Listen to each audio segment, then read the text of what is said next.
வண்ண லேசர்களை பயன்படுத்தி அணுக்கரு இணைவு மூலம் மாசுபடுத்தாத ஆற்றல் உற்பத்தி என்ற லட்சியத்தோடு களமிறங்கியுள்ளார் ஒரு இயற்பியல் நாயகன். இந்த தேடல் மனித குலத்திற்கான மகத்தான தேடல். இந்த மின் திட்டம் சாத்தியமானால் வற்றாத ஜீவநதி போல் மின்சாரத்தை உலகிற்கே விநியோகிக்கும் புதிய முறை உலகை ஆளும். வற்றாத ஜீவநதி போல் உலகிற்கே மின்சாரத்தை விநியோகிக்கும் அறிவியல் மாயாஜாலம் மனித குலத்திற்கு கைவரப் பெறுமா?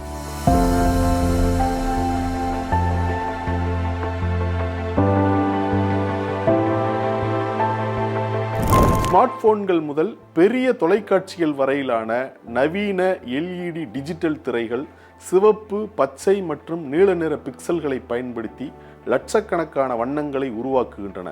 சிவப்பு, பச்சை, நீலம் ஆகிய 3 முதன்மை நிறங்களில் நீல நிற பிக்சல் இல்லையெனில் எல்இடி டிஜிட்டல் திரைகளில் high resolution colour cinema video சாத்தியமில்லை. ஆனால் 1990களுக்கு முன்பு சிவப்பு மற்றும் பச்சை நிற எல்இடி விளக்குகள் மட்டுமே இருந்தன. எல்லா வண்ணங்களிலும் எல்இடி விளக்குகளை தயாரிக்கவும், முக்கியமாக வெண்ணிற எல்இடி விளக்கு தயாரிக்கவும் நீல நிற எல்இடி விளக்குகள் அவசியமாக இருந்தன.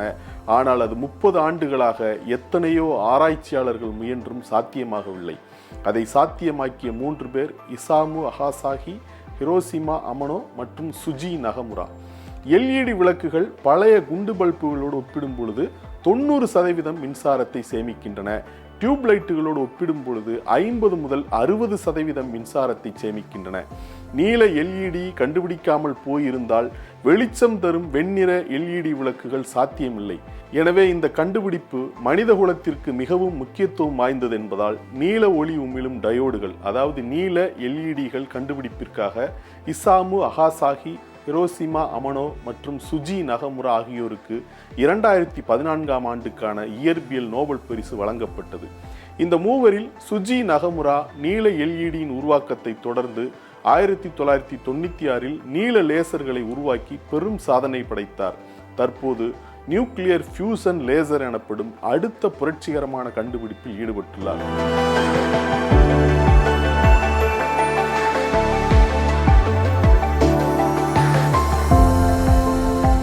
நீல லேசர்களை பயன்படுத்தி அணுக்கரு இணைவு மூலம் மாசுபடுத்தாத ஆற்றல் உற்பத்தி என்ற லட்சியத்தோடு புதிய வகை மின் உற்பத்தி திட்டத்துடன் அவர் களமிறங்கியுள்ளார். சூரியன் என்பது பல 100 கோடிக்கணக்கான ஆண்டுகளுக்கு வற்றாத ஒரு அணு உலை. ஆனால் அது அணுக்கரு இணைவு அணு உலை. ஆனால் பூமியில் மனிதர்கள் கட்டும் அணு உலைகளில் அணுக்கருக்களை பிளந்து உருவாகும் ஆற்றல் மூலம் மின்சாரம் தயாரிக்கப்படுகிறது.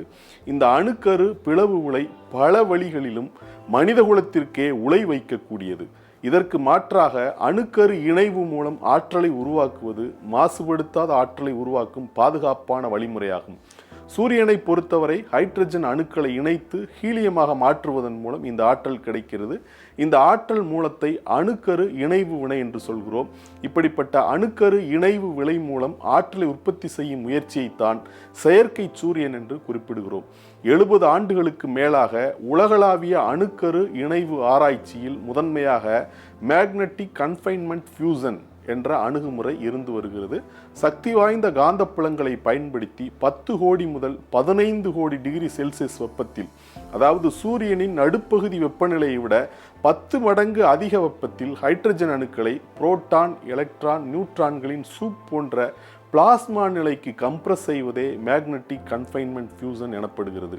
1950களில் கட்டுப்படுத்தப்பட்ட அணுக்கரு இணைவு வினை ஆராய்ச்சிகள் தொடங்கிய காலத்திலிருந்தே ஒரு தீர்க்க முடியாத சிக்கல் இருந்து வருகிறது. ஹைட்ரஜன் அணுக்களை உயர் வெப்பநிலையில் பிளாஸ்மா நிலைக்கு கம்ப்ரஸ் செய்வதற்கு தேவைப்படும் ஆற்றலை விட குறைவான ஆற்றலே அணுக்கரு இணைவு மூலம் கிடைக்கிறது. 100 ரூபாய் செலவு செய்து தயாரிக்கும் பொருளின் மதிப்பு 100 ரூபாய்க்கும் குறைவாகவே இருக்கும் என்றால் அப்படி ஒரு பொருளை தயாரிக்க யார் முன் வருவார்?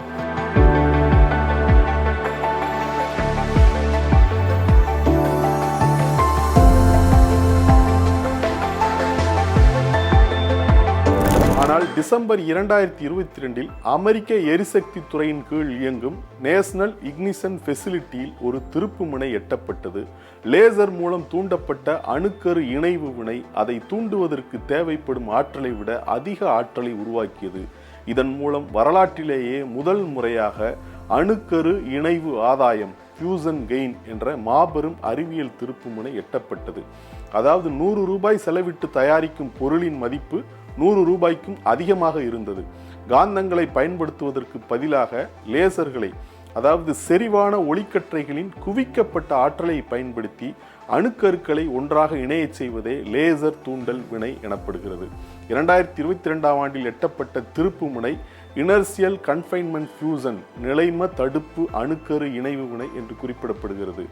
சரி, லேசர்கள் ஒரு அணுக்கரு வினையை எவ்வாறு தூண்டுகின்றன?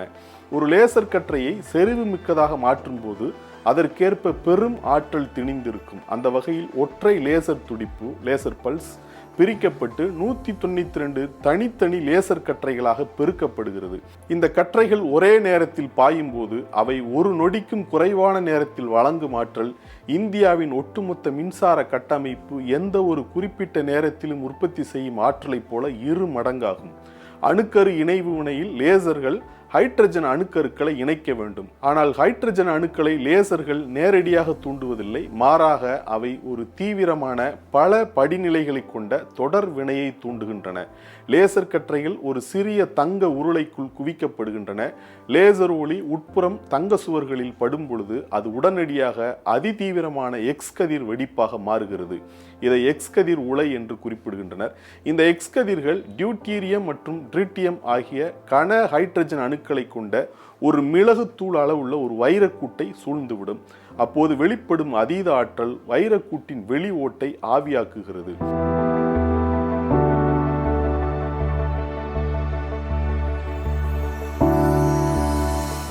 அந்த ஓடு வெளிப்புறமாக வெடிக்கும் போது அது உள்நோக்கிய எதிர்விசையை உருவாக்குகிறது. இந்த எதிர்விசை உள்ளே இருக்கும் ஹைட்ரஜன் அணுக்களை உள்நோக்கி அழுத்தும். அப்போது டியூட்டீரியம் மற்றும் ட்ரிட்டியம் என குறிப்பிடப்படும் கன ஹைட்ரஜன் அணுக்கள் நொடிக்கு 400 கிலோமீட்டருக்கும் அதிகமான வேகத்தில் அழுத்தப்படுகின்றன. இந்த அழுத்தத்தின் காரணமாக ஹைட்ரஜன் அணுக்கள் ஈயத்தை விட 100 மடங்கு அடர்த்தியாகி 100 மில்லியன் டிகிரி செல்சியஸுக்கும் அதிகமான வெப்பநிலையை அடைகின்றன. அணுக்கள் மிகவும் இறுக்கமாக பிணைக்கப்பட்டு மிக வேகமாக நகர்வதால் அவை ஒன்றோடொன்று கடுமையாக மோதி இணைகின்றன. அடிப்படையில் லேசர் தூண்டல் வினை என்பது ஒரு ஆய்வக அறைக்குள் ஒரு சிறிய கட்டுப்படுத்தப்பட்ட ஹைட்ரஜன் குண்டுவெடிப்பை உருவாக்குவதாகும். அணுக்கரு இணைவு முனை ஆராய்ச்சியில் திருப்பு முனை தந்த இந்த வெற்றிக்கும் சுஜி நகமுராவுக்கும் தொடர்பில்லை. அந்த பரிசோதனையில் சுஜி நகமுரா ஈடுபடவில்லை. ஆனால் அவர் ஏற்கனவே நீல எல்இடிகளையும் அதைத் தொடர்ந்து நீல லேசர் டயோடுகளையும் உருவாக்கிய முன்னோடி. அதை அடிப்படையாக கொண்டு நிலைம அணுக்கரு இணைவுக்காக ஒரு புதிய உயர் சக்தி லேசர் என்ற கருத்தாக்கத்தின் அடிப்படையில் முன்னரே அவர் ஒரு புதிய முயற்சியை தொடங்கியிருந்தார். இதற்காக 2022ஆம் ஆண்டில் ப்ளூ லேசர் ஃபியூசன் நிறுவனத்தை நகமுரா நிறுவினார். அமெரிக்க எரிசக்தி துறையின் அணுக்கரு இணைவில் எட்டிய திருப்புமுனை அவருக்கு மேலும் ஊக்கமளித்தது. ஆய்வகத்தில் அறிவியல் ரீதியாக சாத்தியம் என நிரூபிக்கப்பட்ட ஒன்றை செயல்படும் ஒரு மின் உற்பத்தி நிலையமாக மாற்றுவதில் நகமுரா உறுதியாக இருக்கிறார். கடந்த 4 ஆண்டுகளில் ப்ளூ லேசர் ஃபியூசன் தொடர்ச்சியான திருப்பு முனைகளை கண்டுள்ளது என்றும் நகமுரா கூறியுள்ளார். ஹை பல்ஸ் லேசர் எனப்படும் உயர் துடிப்பு லேசரை அணுக்கரு இணைவுக்காக பயன்படுத்துவது, அதன் மூலம் திறன் வாய்ந்த மாசுபடுத்தாத ஆற்றலை முடிவற்று வழங்கும் ஒரு மின் உற்பத்தி நிலையத்தை உருவாக்குவதுதான் நகமுராவின் இலக்கு. அணுக்கரு இணைவில் யுரேனியம் பயன்படுத்தப்படுவதில்லை. மேலும் அணு எரிபொருள் அதிக வெப்பத்தில் உருகி உலை வெடித்து சிதறுவதற்கான வாய்ப்பும் இல்லை. தொடர்ச்சியான அணுக்கரு இணைவு வினையை கட்டுப்படுத்துவதற்காக நகமுராவும் அவரது குழுவினரும் ஆப்டிக்கல் என்ஹான்ஸ்மெண்ட் கேவிட்டி எனப்படும் அமைப்பை உருவாக்கியுள்ளனர். இது உயர் துடிப்பு லேசர் ஆற்றலை ஆப்டிக்கல் சேம்பரில் சேமித்து பின்னர் லேசர் சக்தி 1,00,000 மடங்கு வரை பெருக்கி அணுக்கரு இணைவு வினையை தூண்டும். சாதாரண மக்களுக்கு புரியும் வகையில் சொல்வதானால், லேசர் என்பது கன ஹைட்ரஜன் அணுக்கள் அடங்கிய ஒரு மிகச்சிறிய உருண்டையை உடைக்கும் சுத்தியலாகும். இதன் விளைவு உண்மையாகவே தூய்மையான பாதுகாப்பான அணுக்கரு இணைவு ஆற்றல். நகமுரா இலக்கை எட்டுவதற்கு இன்னும் வெகு தூரம் செல்ல வேண்டியிருக்கும். கலிபோர்னியாவின் சாண்டா பார்பரா அருகே 2032ஆம் ஆண்டுக்குள் 10 லட்சம் வீடுகளுக்கு மின்சாரம் வழங்கும் அளவுக்கு பெரியதான ஒரு ஜிகாவாட் முன்னோடி அணுக்கரு இணைவு மின் நிலையத்தை அமைக்கும் இலக்குடன் நகமுரா சிறகுகளை விரித்துள்ளார். அந்த இயற்பியல் நாயகனுக்கு வானமே இல்லை.